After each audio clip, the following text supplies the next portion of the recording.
I'm here to introduce my friend Randy Pausch. Randy is a professor of computer sciences here at Carnegie Mellon. Randy has been one of my closest friends for 3 years now, and he's one of the smartest people I know. He's here tonight, or today, to explain to you about the importance of childhood dreams and what you can learn from them. So please give a warm welcome to Randy Pausch.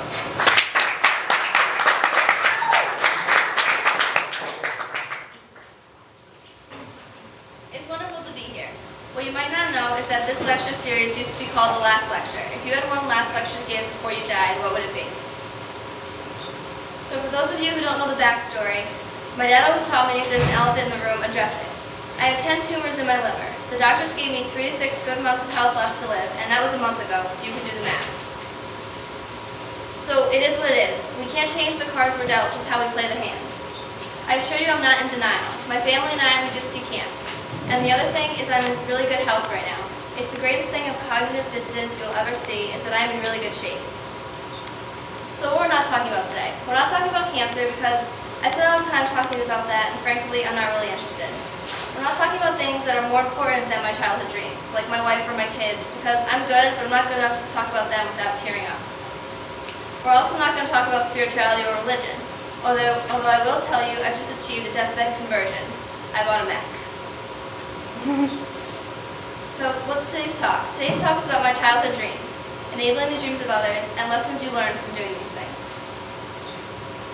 So what were my childhood dreams?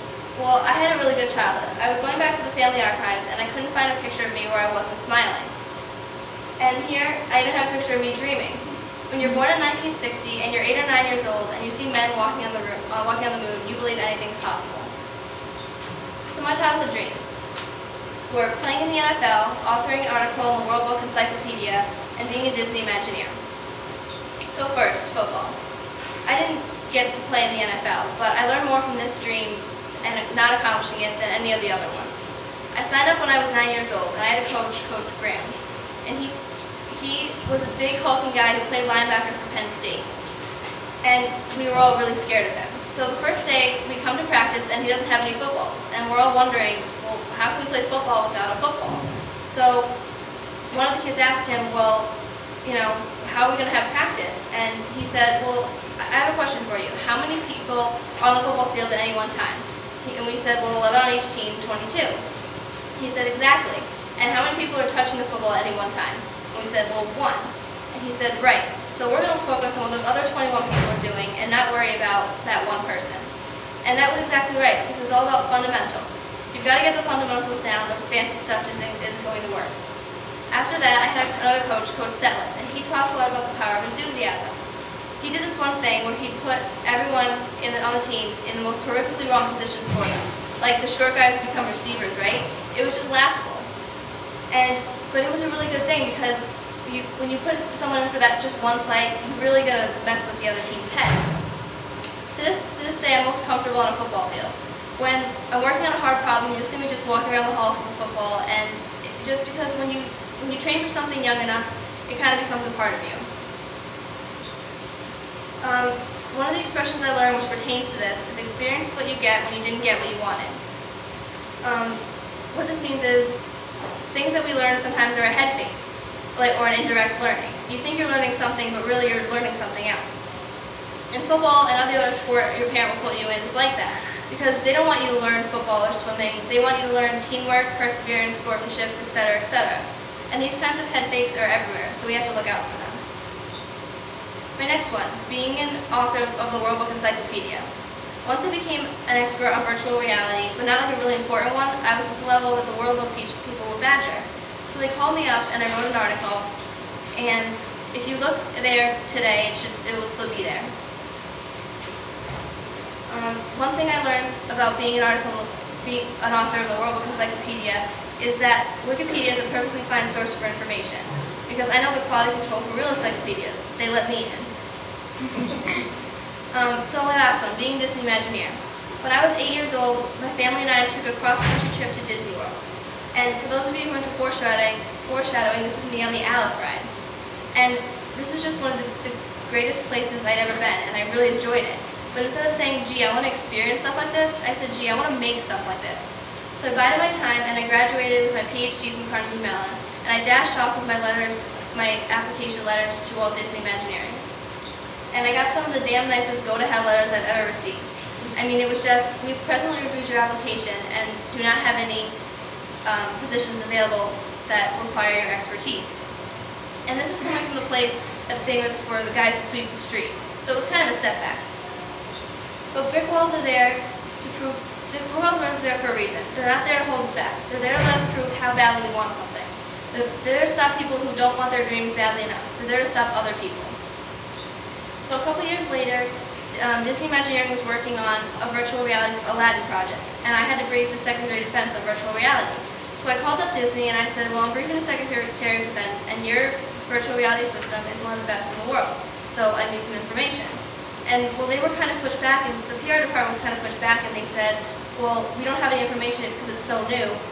We'll have to put you in contact with the guy in charge of the team.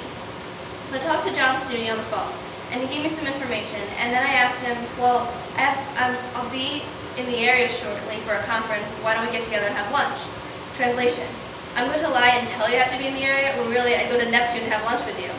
So I went to lunch with John for about 2 hours, and he must have thought I was one of the smartest people he met, because I was parroting a bunch of questions of my colleagues, and they were really smart. But at the end of the lunch, as we say in the business, made the ask. I said, I have a sabbatical coming up, and I talked about the possibility of me coming there to work with him. And he said, well, we're in the business of keeping secrets, and you're in the business of telling people stuff, but we can work it out, which I really liked. So he also taught me that if you wait long enough, people will surprise you. No matter how angry you are at them or how frustrated you are at them, they will surprise you. So I worked on the Aladdin project with Disney Imagineering. I went for 6 months, I worked on the project, and I wrote a paper. And I'm always reminded of when I went there, people ask, well, is it everything you ever wanted?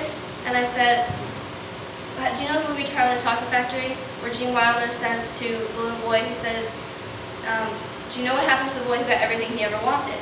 And Charlie said, no, what happened to him? And Gene Wilder said, well, he lived happily ever after. So those were my dreams, and I was glad I accomplished and didn't accomplish one of them, and it made me who I am. So my next step was enabling the dreams of others, and well, I'm glad I became a professor, because what better way to do that?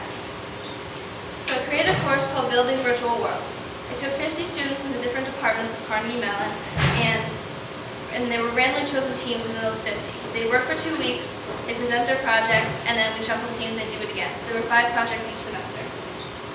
The first day, everyone walked in and asked, well, what kind of content do we make? I said, you make anything you want, but there's 2 rules: no pornography and no shooting violence. Not because I'm opposed to those in particular, but that's been done with virtual reality, right?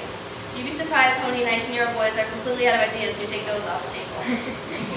So they came in 2 weeks later and with their first assignment, and they blew me away. I mean, it was spectacular. They were working with lesser resources than Disney Imagineering was, and it was fantastic. I never thought they could do something like this. So I called up my mentor, Andy Van Dam, and I said, Andy, these kids, if I had given them the whole semester to do these projects, I would have given them all A's. What do I do? And he said, well, you obviously don't know where the bar should be, so you're just going to do them a disservice by putting it anywhere. Go back in there tomorrow and tell them, that was great, guys, but you can do better. And that's exactly what I did, and he was exactly right. Towards the end of the semester, we come in on project days, and there'd be 95 people in a class of 50. Parents, friends, roommates. I never had parents come to class before. It was flattering and somewhat scary. But I wanted something infinitely scalable. Scalable to the point where tens of millions of people could make their dreams come true. So I created Atlas. And Atlas is a novel way to teach computer programming. And it's a head fake. Again, we're back to the head fakes. The best way to teach somebody something is to make them think they're learning something else. I've done it my whole career. So kids will make movies and games, but they really are learning how to program with a computer. This program has been downloaded over 1 million times, and it's been being used in 10% of colleges right now. I want to show you examples on timing.